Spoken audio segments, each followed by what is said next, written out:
तो हर सिस्टम जो है पार्ट वाइज पहले आप लोगों को सरल भाषा में समझा देंगे, उसके बाद जो है फिर सारे सिस्टम पार्ट वाइज हो जाने के बाद जो है पूरा सिस्टम वाइज पढ़ेंगे। तो अभी हमारा टॉपिक जो है आज का डाइजेस्टिव सिस्टम, पाचन तंत्र का सेकंड टॉपिक स्टोमक।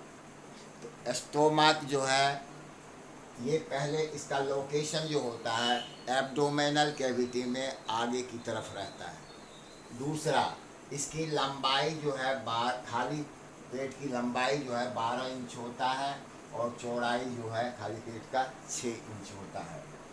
अब पेट में जो है पेट को 3 भागों में बांटा गया है। सबसे ऊपर वाले भाग जो कि ओसोफेगस से लगा रहता है वो कार्डिक कार्डिक के नाम से जाना जाता है। उसके बाद वाले यानी मध्य वाला फुंडिक के नाम से जाना जाता है, और सबसे लास्ट वाला नीचे वाला जो कि स्मॉल इंटेस्टाइन से लगा रहता है पाइलोरिक के नाम से जाना जाता है।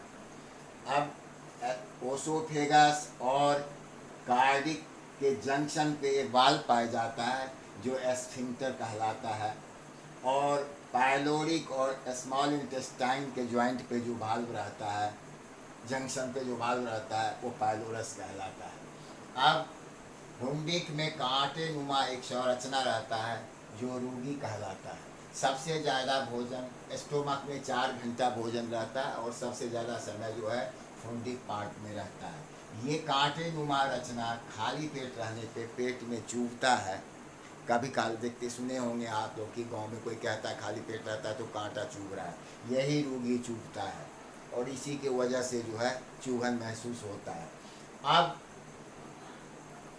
ये जो है इसका वाल जो है स्टोमक का वाल जो है ये वाल जो है 4 लेयर का बना होता है।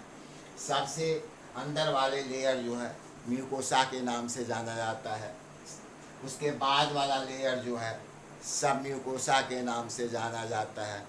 उसके बाद वाला लेयर जो है मस्कुलरिस एक्सटर्ना के नाम से जाना जाता है, और सबसे बाहर वाले लेयर जो है सेरोसा के नाम से जाना जाता है।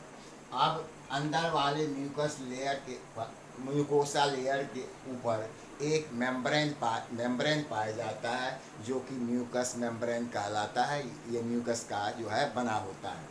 अब हम शुरुआत करते हैं। जब भोजन ओसोफेगस से स्टोमक के कार्डिक पार्ट में आता है, कार्डिक पार्ट में जैसे ही आता है तो इसका म्यूकोसा लेयर जो होता है वो ऑक्सिनटिक सेल्स का बना होता है। तो जैसे भोजन पहुंचता है तो ऑक्सिनटिक सेल से HCl हाइड्रोक्लोरिक एसिड निकलता है। हाइड्रोक्लोरिक एसिड क्या करता है, भोजन के साथ मिल करके भोजन को अम्लीय एसिडिक बना देता है। अब भोजन के साथ एसिडिक बनाने से भोजन के साथ जो भी कीटाणु आता है वो कीटाणु नष्ट हो जाता है और भोजन जो है वो अम्लीय हो जाता है। अब आप लोग सवाल कर सकते हैं कि जब ये एसिड निकलता है, एसिड से स्टोमक का वाल क्यों नहीं जलता है? आप लोग ऐसा कह सकते हैं। तो इसलिए नहीं जलता है कि इसके म्यूकोसा लेयर जो अंदर वाला है इसके ऊपर एक म्यूकस मेम्ब्रेन पाया जाता है जो म्यूकस का बना होता है। तो इस वो जो होता है काफ़ी क्षारीय पावरफुल होता है। तो अब जो ये एसिडिक होता है भोजन, इसके पावर से, इस अम्लीय पावर से इसका क्षारीय पावर ज़्यादा शक्तिशाली होता है। तो जब दो पहलवान आपस में लड़ता है, जो मजबूत होता है वो जीतता है, जो कमज़ोर है वो हारता है। तो यहाँ जो है ये म्यूकस मेम्ब्रेन जो है ये क्षारीय होता है, बेसिक होता है।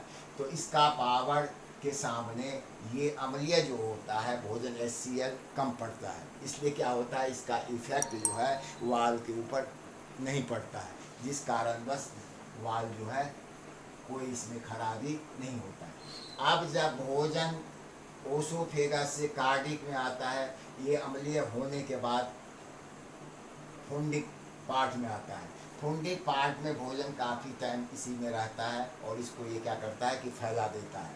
तो ना कार्डिक में भोजन का पाचन होता है और ना फुंडिक पार्ट में, स्टोमक के पार्ट में होता है। तो भोजन का पाचन जो होता है कहाँ होता है, ये पाइलोरिक पार्ट में। तो जैसे कार्डिक से भोजन आया फुंडिक में, अब फुंडिक से आएगा पाइलोरिक में, जैसे ये भोजन अम्लीय भोजन पाइलोरिक पार्ट में आता है तो ये इसके मेम्ब्रेन में क्या होता है, एक ग्लैंड पाया जाता है एक प्रकार का, जो कि गैस्ट्रिक ग्लैंड कहलाता है। गैस्ट्रिक ग्लैंड क्या करता है, ये एक प्रकार का जूस छोड़ता है जिसको गैस्ट्रिक जूस के नाम से जाना जाता है। इस गैस्ट्रिक जूस में दो तरह का एंजाइम पाया जाता है, एक पेप्सिन और दूसरा रेनिन। पेप्सिन क्या करता है, ये भोजन में जो प्रोटीन रहता है उसको पेप्टोन में परिवर्तित कर देता है। और रेनिन दूसरा एंजाइम रेनिन क्या करता है, जो हम लोग दूध खाते हैं उस दूध में जो केसिन प्रोटीन रहता है, उस केसिन प्रोटीन को कैल्शियम कैल्शियम पारा कैसिनेट में परिवर्तित कर देता है। इसीलिए डॉक्टर बूढ़े आदमी को कहता है कि दही ना खा, जब दूध ना खा करके सीधे दही खाइए, क्योंकि यह प्रोसेस जो है जटिल होता है और ज्यों-ज्यों उम्र बढ़ता है तो सारे सिस्टम कमज़ोर होते जाता है और बुढ़ापा में खासकर सारे सिस्टम कमज़ोर हो जाता है। इसलिए हम लोग बुढ़ापा में क्या करते हैं, बूढ़े आदमी को दूध की जगह डॉक्टर कहता है कि दही ही दीजिए, चूँकि दूध से दही बनना है उसमें थोड़ा प्रोसेस जटिल है। तो जब दही बनना है तो दूध से, तो दूध ना खा करके दही ही बूढ़े आदमी को देना चाहिए, और बूढ़े आदमी इसलिए दूध कम खा करके दही ज़्यादा खाते हैं। अब इससे आगे जो है नेक्स्ट हम तीसरा पार्ट पढ़ेंगे, स्मॉल इंटेस्टाइन। आप लोग लाइक और सब्सक्राइब करते रहिए। आज के लिए इतना ही, धन्यवाद।